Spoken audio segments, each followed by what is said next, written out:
Many people talk about climate change as the new official religion. If so, our Energy Minister is a member of a strange puritanical sect that eschews modern technology in its quest for redemption.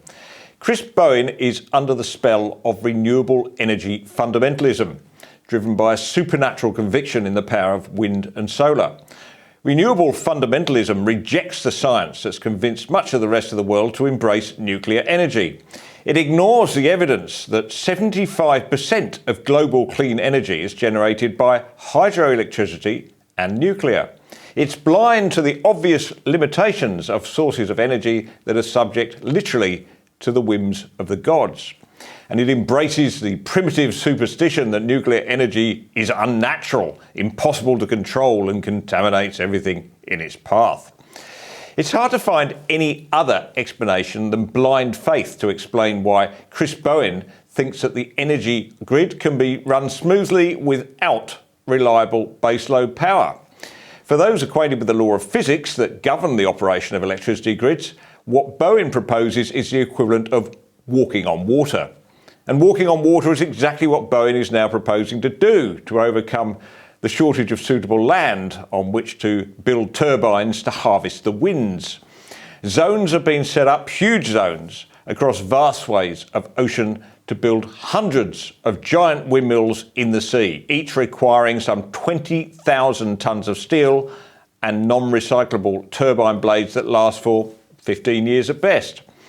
It requires a particular kind of obstinacy to press ahead with such a costly, logistically challenging plan, while insisting at the same time that nuclear is too complicated and too expensive. Nuclear generation happens to be the cleanest, safest and most reliable form of energy yet mastered by humankind. And the new small modular reactors are easy to install, take up very little space and cause minimum disruption to biodiversity. The technology behind wind turbines, on the other hand, is at least 3,000 years old. It turns the world's flimsiest fluid, air, into electricity using the least efficient converter we have, a propeller.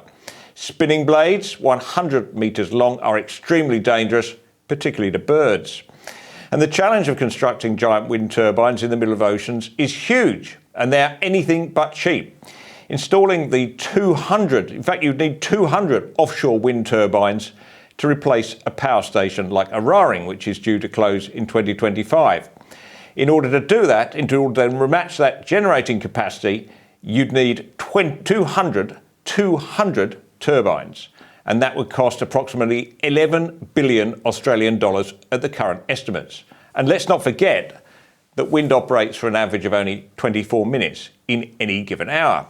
Which 24 minutes? Well, that's anybody's guess. Yet Bowen appears blind to the foolishness of trying to re-engineer our energy system with such flimsy tools. Confronted with the most complex policy challenge of our times, he doesn't exactly behave like a man looking for answers. He seems convinced that he already has them. He behaves, in other words, as the anointed one, with the blinkered self-certainty that characterises the modern technocratical elite, acting out the prevailing vision of our time. The US economist Thomas Sowell wrote about the vision of the anointed in a book in 1995 that helps explain Bowen's unwarranted confidence in his own plan. He wrote, "Empirical evidence is neither sought beforehand nor consulted after the policy's been instituted." Isn't that true? Facts may be marshalled for the position already taken. Their position is further strengthened by the moral force that attaches to every policy discussion today, particularly in the climate and energy field. The vision of the anointed offers a special state of grace for those who believe in it, say Sowell. Those who disagree with the prevailing vision are seen as being not merely in error, but in sin. Well, there we have it. The fatal combination of absolute self-certainty and self-righteousness is common in fundamental religious sects, and now that same combination of dogma and hubris is encouraging Bowen to rush in where angels fear to tread.